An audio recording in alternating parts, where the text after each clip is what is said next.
Hello friends, welcome to மகிழ் cook YouTube channel. நாம் இன்னைக்கு எதை பார்க்க போகிறோன்னா, ஸ்டார் ஹோட்டலில் ஃப்ரைட் ரைஸ் எப்படி பண்ணுறதுன்னு பார்க்க போகிறோம். இது நம்ம தெரிஞ்சுக்கிட்டோம்னா நம்ம வீட்லேயே எப்படி ஃப்ரைட் ரைஸ் பண்ணுறாங்க ஸ்டார் ஹோட்டல்லன்றத நம்ம தெரிஞ்சிக்க முடியும். அந்த டேஸ்ட் நம்ம வீட்லேயும் கொண்டு வர முடியும். இதுக்காக நம்ம வெளியே செலவு பண்ணி நம்ம சாப்பிடணும்னு அவசியம் இல்லை. இதுதான் கடைசி அவுட்புட்டு. இதை நம்ம எப்படி கொண்டு வரதுன்னு இப்போ பார்க்கலாம். ஃபஸ்ட்டு நம்ம ஆனியன், கேரட், பீன்ஸ் இதெல்லாம் வந்து சாப் பண்ணி எடுத்து வச்சுருக்கோம். பாருங்கள், அது எல்லாமே ஃபைன் சாப் பண்ணி எடுத்து வச்சுருக்கோம். அதை வந்து ஆயிலில் ஆட் பண்ணி நம்ம டாஸ் பண்ணிக்கலாம். ரெஸ்டாரண்ட்டில் வந்து பட்டர் ஆட் பண்ணுவாங்க. நான் இங்கே பட்டர் ஆட் பண்ணலை. ஏன்னா பட்டர் வந்து எனக்கு கொஞ்சம் ஹெவியாக இருக்குன்றதுனால நான் அதை இப்போ நெக்லெக்ட் பண்ணிட்டேன். இப்போ அதை சாட்டே பண்ணிகிட்ருக்கலாம். இந்த வீடியோவை பார்த்துட்டு இருக்க நீங்கள் கண்டிப்பாக லைக் பண்ணுங்கள். இந்த வீடியோ உங்கள் ஃப்ரெண்ட்ஸுக்கு ஷேர் பண்ணிவிடுங்க. இப்போ அந்த வெஜிடபிள்ஸ்லாம் நல்லா மிக்ஸ் ஆகிற அளவுக்கு நல்லா சாட்டே பண்ணி எடுத்துக்கலாம். நான் ஆல்ரெடி பாயில் பண்ணியிருக்கேன் ரைஸை பாயில் பண்ணி ஓப்பன் ஏரில் நல்லா கூலிங் ஆகணுன்றதுக்காக அதை ஸ்டெயின் பண்ணி வச்சுருக்கேன். அப்போ தான் அந்த ரைஸ் வந்து ஒட்டாமல் இருக்கும். அதனால அதை நான் பண்ணி வச்சுருக்கேன். கொஞ்ச நேரம் நம்ம அதை அப்படியே விடலாம். ஏன்னா நம்ம வீட்டில் பண்ணுறதுனால வீட்டில் இருக்க அந்த ஸ்டவ்வோட ஃபயர் அளவு வந்து ரொம்ப கம்மியாக இருக்கிறதுனால கொஞ்சம் பொறுமையாக தான் இது ஆகும். இது ரெஸ்டாரண்ட்டில் பார்த்தீங்கன்னா இந்த ஸ்டீல் கடாயில் பண்ணுவாங்க, ஃபயர் அதிகமாக வச்சு பண்ணுவாங்க.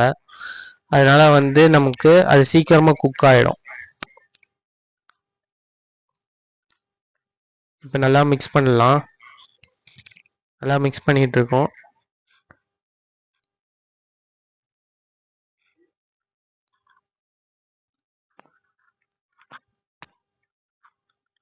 இதில் வந்து நீங்கள் ஜிஞ்சர் கார்லிக் பேஸ்ட் போடணுன்னு அவசியம் கிடையாது. இப்போ சைடில் வந்து 2 எக்கை நான் உடச்சி ஊற்றிருக்கேன். இப்போ அந்த எக்கை வந்து கொஞ்சம் அது நல்லா சூடாகட்டும். இப்போ அது ஜென்டிலாக பொறுமையாக நம்ம அதை உடச்சி விடலாம். அங்கே பாருங்கள், நான் அப்படி பொறுமையாக உடச்சி விடுறேன்ட்டு. ரொம்ப வேகமாக பண்ணிங்கன்னா அது மிக்ஸ் ஆகிடும், வெஜிடபிள்ஸோட மிக்ஸ் ஆகிடும், சின்ன சின்ன பீஸாக போயிடும், எக்கு போட்டிருக்க மாதிரியே தெரியாது. பார்த்தீங்களா, இப்போ பொறுமையாக மிக்ஸ் பண்ணிகிட்டு இருக்கோம். இப்போ அந்த எக்கு வந்து கொஞ்சமாக பெருசாக உடஞ்சி வருது.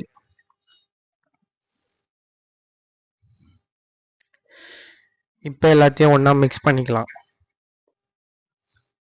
ரெஸ்டாரண்ட்டில் பார்த்தீங்கன்னா ஃப்ரைட் ரைஸ்லேயும் சரி, சூப்லேயும் சரி, நூடுல்ஸ்லேயும் சரி ஒயிட் பெப்பரை வந்து ஆட் பண்ணுவாங்க. ஒயிட் பெப்பர் தான் ரெஸ்டாரண்ட்டில் வந்து இந்த சைனீஸ் ஃபுட் ஐட்டத்துக்குலாம் யூஸ் பண்ணுவாங்க. பிளாக் பெப்பர் யூஸ் பண்ண மாட்டாங்களான்னு கேட்டிங்கன்னா அப்படி கிடையாது. பிளாக் பெப்பரும் யூஸ் பண்ணுவாங்க தேவைப்படுற இடத்துல. இப்போ நம்ம ரைஸ் ஆட் பண்ணிக்கலாம். இப்போ நம்ம ரைஸ் ஆட் பண்ணியாச்சு.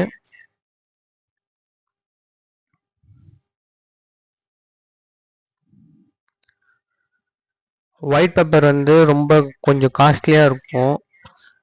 பட் வந்து நம்ம சூப்பர் மார்க்கெட்லேயே இப்போ 100 ருபீஸ்லேயே கிடச்சிது. இப்போ பாருங்கள், ஒயிட் பெப்பர் ஆட் பண்ணிட்டோம். அடுத்து வந்து சால்ட் ஆட் பண்ணிக்கலாம் தேவையான அளவுக்கு. அடுத்ததான் நம்ம வந்து எம்எஸ்ஜி கொஞ்சம் ஆட் பண்ணிக்கலாம். எம்எஸ்ஜி சீசனிங் கியூப் பண்ண வந்து ஆட் பண்ணுறேன், உடச்சி விட்டுக்கிறேன். இப்போ இது எல்லாத்தையும் ஒன்றா போட்டு மிக்ஸ் பண்ணி இப்போ நம்ம எல்லாத்தையும் மிக்ஸ் பண்ணிக்கலாம். நீங்கள் எம்எஸ்ஜி போடாமல் இந்த டேஸ்ட்டை கொண்டு வர முடியாதா இந்த ஒயிட் ஃப்ரைட் ரைஸை அப்படின்னு கேட்டிங்கன்னா கொண்டு வரலாம். பிளாக் பெப்பரை யூஸ் பண்ணிட்டு நம்ம வந்து எம்எஸ்ஜிக்கு பதில் வந்து நம்ம சோயா சாஸை லைட்டாக ஆட் பண்ணிக்கலாம். சில பேர் வந்து ரெஸ்டாரண்ட்டில் இந்த மாதிரி தான் பண்ணுவாங்க. ஒரு சின்ன ரெஸ்டாரண்ட்டில் இந்த மாதிரி தான் பண்ணுவாங்க. அதே மாதிரி வந்து பார்த்திங்கன்னா செல்லரி, லீக்ஸ் இதை ரெண்டையுமே வந்து சாப் பண்ணி நீங்கள் அந்த வெஜிடபிள்ஸ் சாட்டே பண்ணும்போது அது கூட நீங்கள் ஆட் பண்ணிக்கலாம். செல்லரி, லீக்ஸ் கிடைக்காதவங்க அந்த வெஜிடபிள்ஸை மட்டும் போட்டு நீங்கள் சாட்டே பண்ணிக்கலாம். இப்போ நம்ம பிளேட்டிங் பண்ணியிருக்கோம்.